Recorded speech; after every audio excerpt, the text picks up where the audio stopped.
আসসালামু আলাইকুম প্রিয় দেশবাসী, আমি মোহাম্মদ হাসান খান। বাংলাদেশের যে অবস্থা, এই অবস্থাতে আমার কিছু বলার নাই।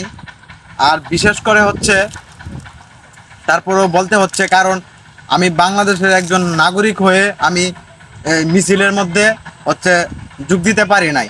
অথচ আমি একজন ছাত্র, কিন্তু ছাত্র হিসেবেও আমি যোগ দিতে পারি নাই মিছিলের মধ্যে। অথচ দেখেন, বাংলাদেশের এই প্রধানমন্ত্রী আমাদেরকে রাজাকার বানাইয়া দিছে। আপনারা তো দেখতে পাচ্ছেন ইতিমধ্যে, মানে যে হাজার হাজার মানুষ এই মারা যাইতেছে, মানে পিস্তলের গুলিকে। এখন আমার যে এখানে ভিডিওর মধ্যে যেই কারণে আসলাম, সেটা আপনাদেরকে আমি বলি। আপনি রাজাকার, আমি রাজাকার। হতে পারে আপনার বাবা, আপনার দাদা, আপনার বড়বাপ হতে পারে এই যাইতে পারে নাই, মুক্তিযুদ্ধের মধ্যে জয়েন দিতে পারে নাই, মুক্তিযুদ্ধের মধ্যে তারা লিস্টিতে নাম উঠাতে পারে নাই। এই বলি কি তারা রাজাকার? তারাও তো এই তাদের নাতিপুতিদের জন্যে খাবার জুগিয়েছে। তারাও তো মুক্তিযুদ্ধের একটি অংশ। কেন তারা হচ্ছে এই আপনার রাজাকার হবে?